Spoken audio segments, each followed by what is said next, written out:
अस्सलाम वालेकुम। मैं तुहाडा लकी भाई अपनी ही जाति चैनल ते तुहाडे नाल गल कर रहा। ते अज दा जिहड़ा वाकया ना मेरे बचपन दा वा, अज तक मैनूं भुल्लिया नहीं हैगा। अज तक मेरी उस ना वाकये तो ना शर्मिंदगी दा बायस बनदा वा। वो वाकया ना छोटा जिहा हुंदा सीगा, हुण कोई ना तकरीबन 5-6 साल दा होऊंगा। इन्ना क मैनूं हल्का हल्का वो वाकया याद। मैं ते मेरी वालदा ना ते भैन भरा सी ना अपने नानकिਆਂ ते जा रहे। नानकिਆਂ ते जाण दा इक अपना ही शौक हुंदा, अपना ही चाਅ हुंदा बंदे नूं। नानकिਆਂ ते जाण वास्ते उदों ना बसां अंबां वाली पुली ना फैसलाबाद इधर दी जांदियां हुंदियां सी। ते अंबां वाली पुली ते ना जदों बस ने जाके ब्रेक लाई ना, ते ब्रेक जदों लाई ते उत्थे ना अंबां दे ना बूर लग्गा होया। बूर ते बूर ना वाहवा लग्गा होया ते ओह इस तरह लग्गा जिस तरह ना गोभी टाइप हुंदा बूर। तुहानूं भी पता ही आ अंब दा बूर इदां दा ही हुंदा।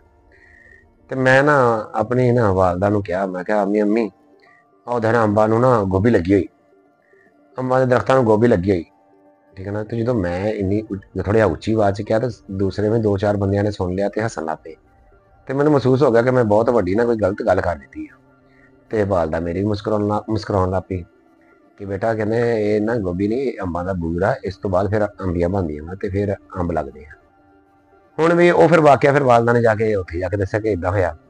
अज तक अज तक भी कई दफा जदों अंबां दा बूर दा मौसम हुंदा ते मैनूं वो वाकया मेरे अगे आउंदा जरूर आ कि अंबां नूं ਉਹ ਗੋਭੀ ਲੱਗ ਗਈ ਆ।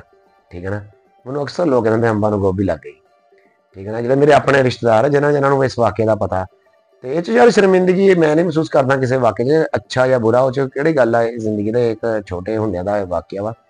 ਤੇ ਨਸੀ ਉਸ ਟਾਈਮ ਇੰਨੀ ਸ਼ੌਰ ਦੇਖ ਕੇ ਜਿੱਦਾਂ ਬੰਦਾ ਦੇਖਦਾ ਅੰਬਲ ਗੋਭੀ ਟੈਪ ਲੱਗਾ ਉਸ ਟਾਈਮ ਮੈਨੂੰ, ਮੈਂ ਕਿਹਾ ਅੰਮੀ ਉਹ ਦੇ ਗੋਭੀ ਲੱਗੀ। ਤੇ 'ਚ ਕਿਹੜੀ ਗੱਲ ਯਾਰ, ਇਦਾਂ ਬੰਦਿਆਂ ਨਾਲ ਹੁੰਦਾ ਰਹਿੰਦਾ।